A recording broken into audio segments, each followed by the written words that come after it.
for the win! Yeah! What's up, guys? So, Michael Jordan, LeBron James. One of the biggest rivalries in basketball and even sports.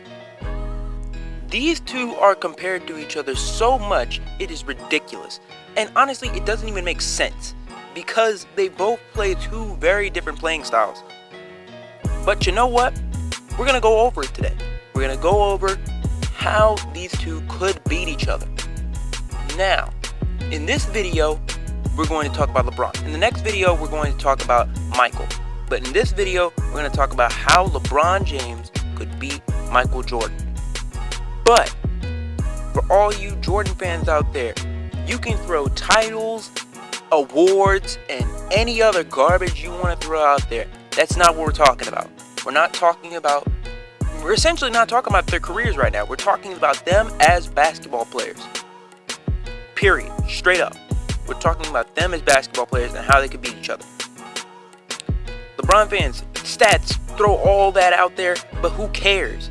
We're talking about them as players. Period. We're not talking about stats.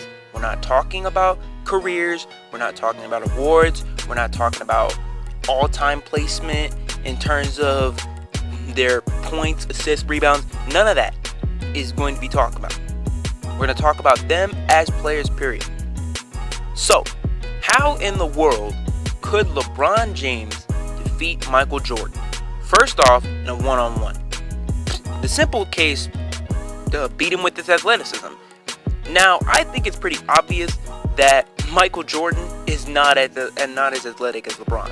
LeBron James is clearly the better of the two when it comes to athleticism. Michael Jordan is athletic, don't get me wrong. He is an extremely athletic player. But he can't stack up to what kind of athlete LeBron is. LeBron is a freak of nature. That's just something Michael can't stack up to. LeBron is not only taller than Michael, but bigger than Michael, and can also match him in hops. And he can also almost outrun him, so he can keep up, he can jump with him, so there's not really much he can do against him in that sense. So it comes down to basically LeBron James can guard Michael, but Michael is unable to guard LeBron. So, with that being said, LeBron James would be able to overpower him in a game of one-on-one, and that would be the way that he would defeat him. In a 5-on-5, however, I think that would still play a factor. However, I think his passing is going to be key to his victory if he defeats Michael.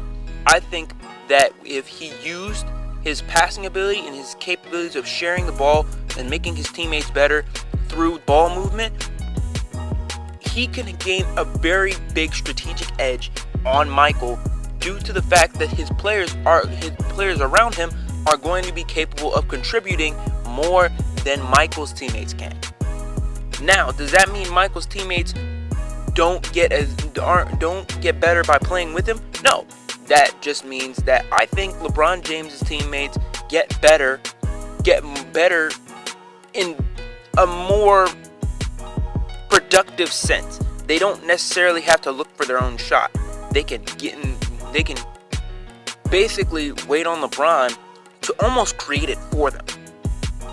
So, in that way, I can see LeBron James overcoming Michael Jordan in a one-on-one and a 5-on-5. Now, next video we're going to be talking about Michael. So, all Jordan fans out there, don't get mad, please. I don't have a dog in this fight. I really don't care. I think that both players are just great, and I kind of leave it at that.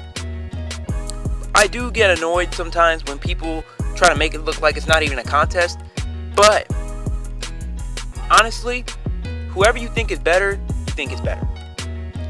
This has been Mr. Full Court, and I'll see you guys later, man.